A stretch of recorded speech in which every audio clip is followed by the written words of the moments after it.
पर जो किसी ने अपमान किया था वो हम 4 साल के बाद भी उसके साथ शत्रुता रख के बैठते। वो अपना बनाया हुआ दुख है। कभी कभी हम विकार नहीं चाहते, फिर भी मन विकारी होता है, दुख है। हम उसको फोर्स से निकालना चाहते, वो उतने ही फोर्स से अंदर आता है, दुख है ना? दुख ही तो है। महावीर के कानों में शूल डाल दिए गए तब भी वो दुखी नहीं थे। बुद्ध को इतनी गालियां मिली तो दुखी नहीं थे। इतने इतने महापुरुष, क्या उन्हें आदि दैविक, आदि भौतिक और आध्यात्मिक दुख नहीं होंगे? जरूर होंगे, क्योंकि ये तो संसार का लक्षण है, टेंडेंसी है। जिसने भी शरीर धारण किया है, वो कृष्ण हो चाहे राम हो, लागू हो ही जाते हैं, उसके पीछे तीनों अटैच हो जाते हैं। जब आप किसी के लिए सोचते हैं कि वो व्यक्ति मेरे से ज्यादा सुखी है, भूल मत करना, उसे कोई और दुख होगा, क्योंकि ये संसार कभी भी किसी को यूं ही नहीं छोड़ता। पर दुखों को दुख मानने की जब हम गलती करते हैं तो दुखों के पिल्लू भी हमारे पास आके बैठ जाते हैं। अगर मेरे पास कोई दुख आता है तो मुझे क्या मानना चाहिए? कभी कभी कोई दुख नहीं होता, न आदि दैविक, न आदि भौतिक, न हमारा किसी ने अपमान किया, न किसी ने डंडा मारा, न कोई सुनामी आई, न अति गर्मी हुई, पर फिर भी बैठे बैठे हमारा मन दुख बनाता है। ठीक है? देखो, सामने वाले के पास 2 गाड़ी, मेरे पास 1। सामने वाले का घर बहुत बड़ा, मेरा छोटा। उसके पास इतने सारे पैसे और मैं कंगाल का कंगाल। ये जो मन बना लेता है दुख, बिना किसी वजह के, ना किसी ने हमें कुछ कहा है, न प्रकृति ने कुछ किया है, पर फिर भी हमारा मन दुख बनाता है ना? बनाता है ना? इसे आध्यात्मिक दुख कहते हैं। और अक्सर हम लोग ऐसे ही अवसाद और निराशा में पड़े रहते हैं। कोई व्यक्ति हमें दुख देता है या प्रकृति हमें दुख देती है, उसका तो फिर भी एक इलाज ये है कि प्रकृति अगर दुख देती है, व्यक्ति ये सोचता है कि मैं हेल्पलेस हूँ, मैं कुछ नहीं कर सकता।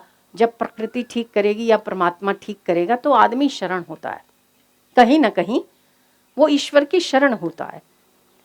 जब भूकंप आया था 26 जनवरी को, इतने लोग आस्तिक नहीं थे जितने लोग भूकंप के बाद आस्तिक बन गए।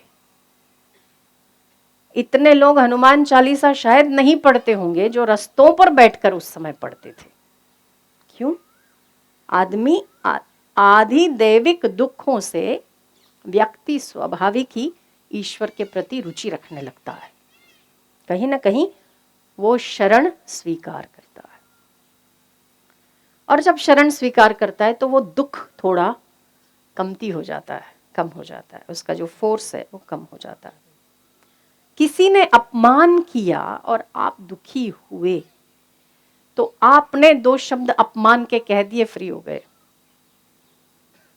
ठीक है?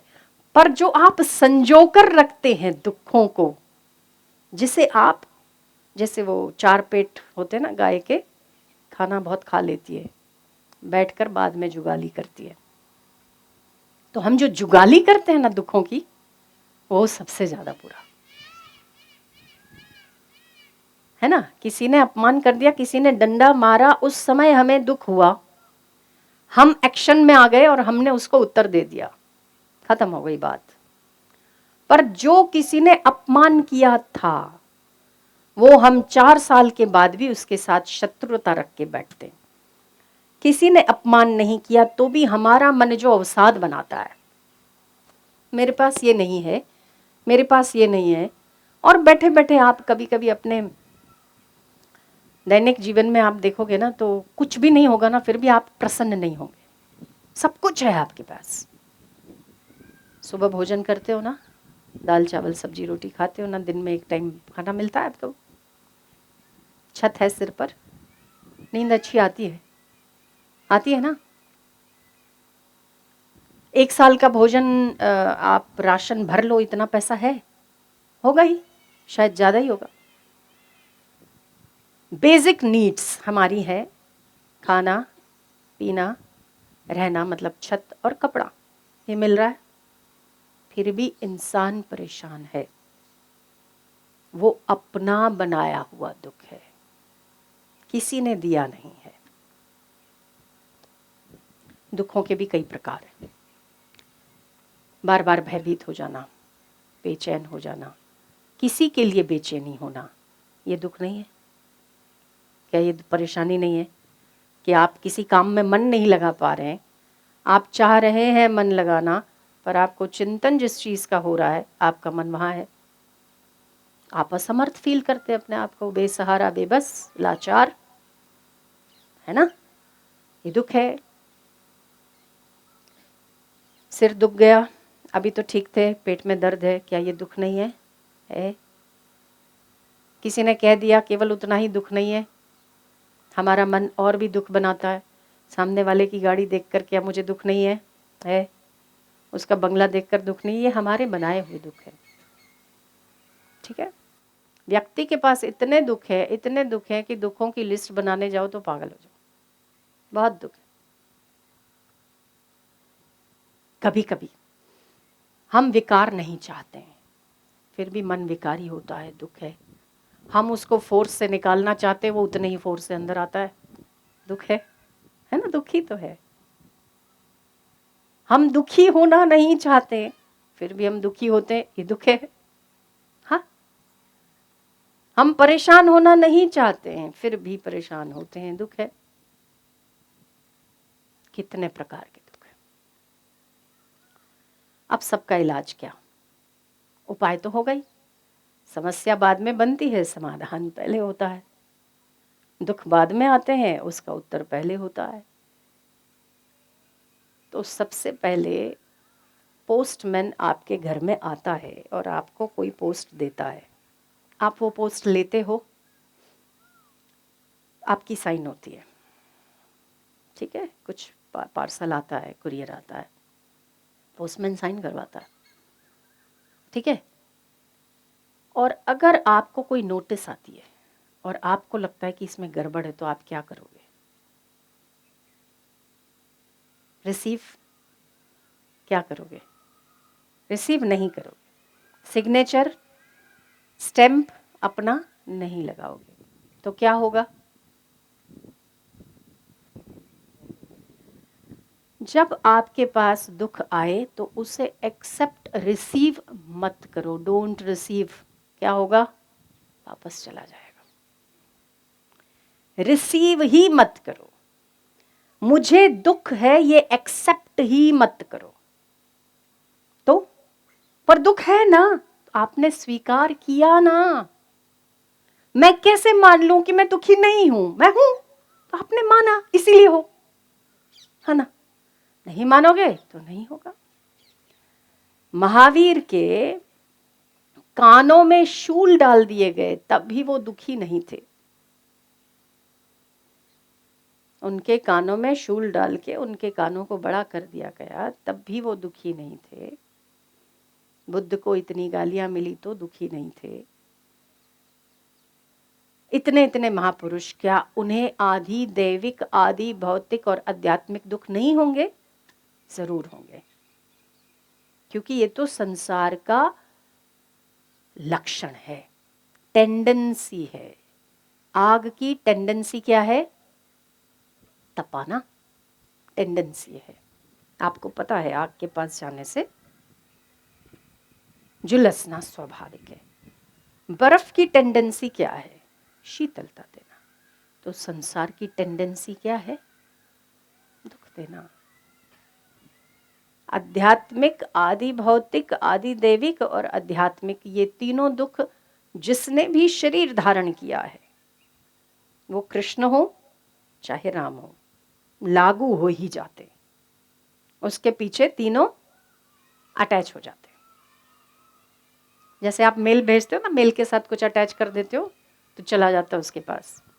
तो ये जब जन्म लेता है ना एक बालक मनुष्य शरीर में, आदि भौतिक, आदि दैविक और आध्यात्मिक तीनों दुख अटैच हो जाते, उसके साथ हो ही जाते। जब आप किसी के लिए सोचते हैं कि वो व्यक्ति मेरे से ज्यादा सुखी है, भूल मत करना उसे कोई और दुख होगा, क्योंकि ये संसार कभी भी किसी को यूं ही नहीं छोड़ता। अपना अपना नशा दिखाए बिना, अपना तेवर दिखाए बिना नहीं छोड़ता है, उसे कुछ और होगा। इसीलिए जो आप हो अपने आप पर ध्यान दो और सुखी रहने का प्रयत्न करो।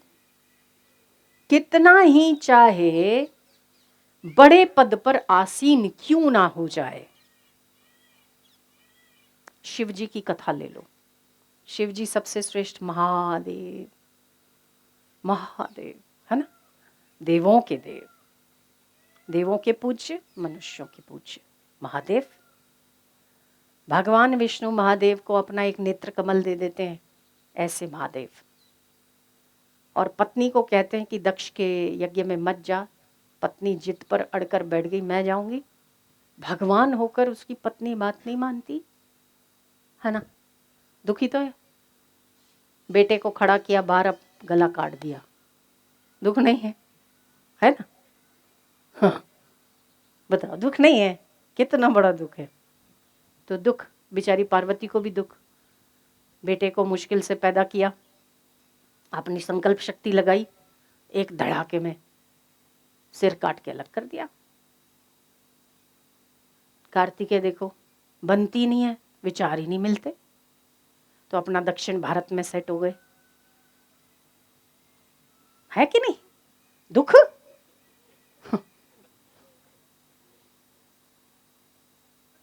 तो ये इनके परिवार में भी देखो तो दुख सुख आध्यात्मिक आदि दैविक आदि भौतिक चलता रहता है।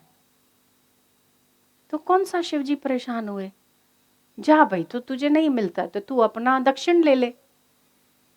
और गणेश जी का सिर कट गया तो कोई बात नहीं, चलो भाई तुझे सर्वपूज्य बना देते हैं, तू अपना पृथ्वी ले ले, जहां था महाराष्ट्र पूरा तेरा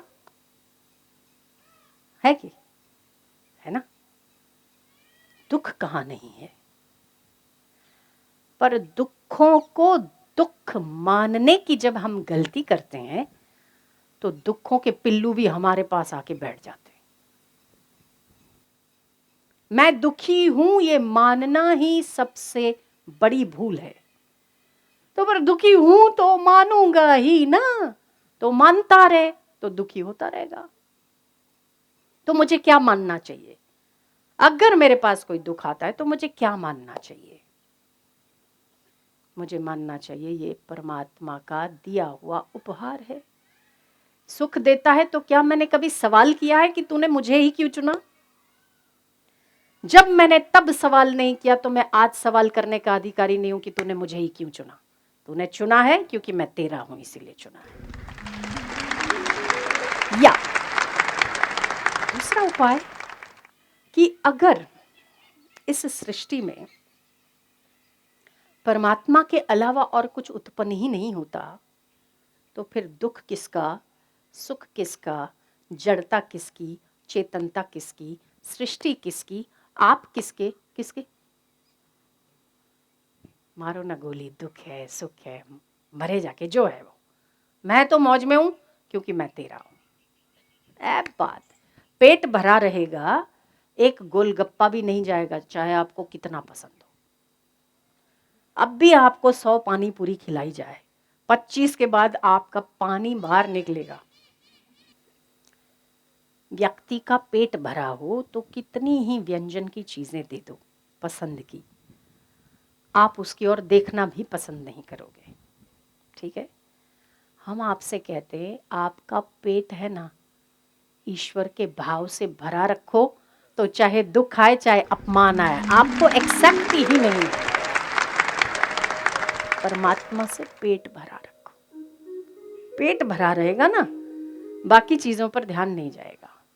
हमारा पेट खाली हो जाता है बार बार। भरा रखो, आपका खाली होता है तो फिर से भरते हो ना, खाली ही थोड़ी रखते हो, भरते हो ना, भूख लगती है फिर से भरते हो। ऐसे ही हमारा चित्त परमात्मा के भाव से यदि भरा है, भगवान के विधान हमारे लिए मंगलकारी हैं, दुख या सुख, मान या अपमान, यदि इस भाव से भरा है, जो कुछ भी आता है वो ईश्वर ही है, अपने आप में परमात्मा है, यदि इस भाव से भरा है। या सुख दे दे चाहे दुख, दोनों है स्वीकार। चाहे कांटे दे दे चाहे फूल दे दे, हमें दोनों है स्वीकार, चाहे इस भाव से भरा है, पर भरा रहना चाहिए। यदि भरा है तो दुख, मान, अपमान आएंगे, आप दिखाओगे ठेंगा, असर नहीं करेंगे आपको। तो आध्यात्मिक, आधिदैविक और आधि भौतिक दुख हर व्यक्ति के पास आते हैं, कोई नई बात नहीं है, आते ही हैं। पर रिसीव मत करो, उसे स्वीकार मत करो कि मैं दुखी हूं। तो दुख आए तो क्या करे, अरे दुख का ये तो कुछ नहीं है, ये तो ईश्वर है। जहां ईश्वर है वहां तो गले ही लगाना होता है ना, रिजेक्ट थोड़ी करना होता है। आपका तप हो जाएगा, दुखों का फोर्स कम हो जाएगा। पोस्टमैन अगर पोस्ट लेकर आता है, आपको नोटिस स्वीकार नहीं करनी तो मर्जी आपकी है ना, साइन मत करो, वापस चला जाएगा। रिसीव मत करो। और आप देखोगे कि आप अगर मानोगे नहीं ना, तो दुखों का जो आप पर अटैक हो रहा है ना, बहुत कम हो जाएगा, ना बराबर हो जाएगा। रिसीव मत करो, एक्सेप्ट मत करो, और अपना पेट परमात्मा के भाव से भरा रखो।